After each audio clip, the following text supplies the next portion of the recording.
Aujourd'hui, on va résoudre cet exercice sur les séries de Fourier. Donc, on a la fonction qui est définie par exponentielle de x. Donc, on va calculer le développement en série de Fourier de cette fonction. Si on regarde bien cette fonction et qu'on veut l'écrire dès le départ, on peut s'en rendre compte que f de x est tout simplement égal à exponentielle. Alors, j'écris d'abord l'autre exponentielle qui est tout simplement cosinus de x plus i sinus de x. Donc, notre fonction est égale à exponentielle de cosinus de x, exponentielle de i sinus de x. Je peux encore écrire exponentielle de i sinus de x, donc exponentielle de cosinus de x, facteur de cosinus de sinus x, plus i sinus de sinus x. Donc, voilà ce qu'on obtient de notre fonction. Si on regarde l'expression de fonction telle qu'on l'a comme ceci, on peut voir directement que, donc voilà, on a notre expression là. Est-ce qu'on peut calculer? Est-ce qu'il y a un moyen de calculer ceci? Non, on ne va pas calculer. Donc, maintenant, si je reviens et je situe, parce que généralement, quand vous allez être face à l'épreuve, ce qui va vous venir en tête, c'est dire, ok, je calcule. Comment est-ce que je calcule? Mais non, attention, c'est comme toujours, je dis au début d'un exercice, il faut déjà se poser la question. Lorsqu'on parle de série de Fourier, on parle de calculer les coefficients, que ce soit an, bn, si on est dans le cas des coefficients trigonométriques, et Cn si on est dans le cas des coefficients complexes. Donc, dans notre cas, en regardant notre fonction, on peut directement observer qu'on va calculer plutôt Cn qui représente le coefficient complexe. Et Cn, en fait, de la fonction f est tout simplement égal à 1 sur 2pi fois l'intégrale de 0 à 2pi. Ah oui, il faut bien préciser pourquoi je mets 2pi. Vous voyez bien qu'à partir de comme on a développé notre fonction, c'est une fonction qui est bien c infini et qui est en même temps 2pi périodique. Donc, je peux bien considérer maintenant que ma période, c'est 2pi et c'est 6 fois f de t exponentielle de i n de t dt. Bon, je mets t, mais on peut bien mettre avec x parce qu'on travaille ici avec x. Ensuite, 2pi l'intégrale de 0 à 2pi, f de x exponentielle de i n x dx. Donc, voilà comment est-ce qu'on calcule l'expression de CNF. Et donc, pour calculer cette expression, on calcule et une fois qu'on a ça, on dit tout simplement que notre développement série de Fourier de f en x est égal à la somme sur les n appartenant à z de Cn de f et exponentielle de i nx. Donc voilà, ça c'est la formule. Mais si vous regardez bien, on a cette fonction qui est c infini, dans notre fonction qui est c infini. Et on peut aussi remarquer que la fonction qu'on a ici, cette fonction-là, f de x en fait, peut s'écrire comme qu'on a exponentielle.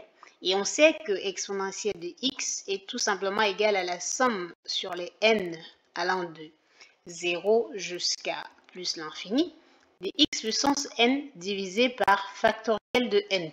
Donc notre fonction qu'on a là peut encore s'écrire comme la somme sur les n allant de 0 jusqu'à plus l'infini de exponentielle, parce que notre x est cette puissance, de exponentielle de inx divisé par factoriel de n.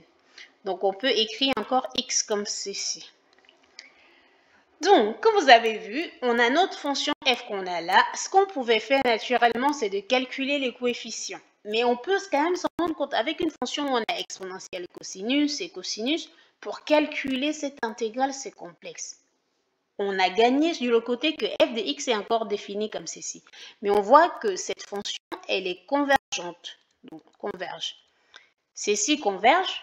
Et donc, s'il y a cette convergence-là, et c'est cette convergence normale, on peut tout simplement dire que f est encore égal à sa série, à son développement en série de Fourier. Et donc, si notre série de Fourier en f en x est égal à la somme sur les n allant de 0 jusqu'à plus l'infini l'exponentielle de i de nx divisé par factoriel n. C'est quoi alors Cn? Regardez bien, si je veux faire le lien entre ces deux formules, ceci veut tout simplement dire que Cn de f est égal à 1 sur factoriel n. Voilà, on a tout simplement Cn. Et si lorsqu'on demande de faire le développement à série de Fourier, c'est déjà ça, et notre Cn est donné par ceci. La question d'après, on déduit que l'intégrale de 1 sur 2 pi, 1 sur 2 pi l'intégrale de ceci égale à l'autre. Comment est-ce qu'on fait pour cette deuxième question? La deuxième question, on va utiliser le théorème de Parseval. Je vais directement montrer l'application du théorème de Parseval dans le cas où on utilise le Cn. Ce théorème, en fait, c'est que 1 sur 2 pi, ça c'est le théorème de Parseval, intégrale de 0 à 2 pi, du module, oui, si c'est le module de f de x, ceci au carré, dx égale à la somme sur les n appartenant à z de module de CNF au carré.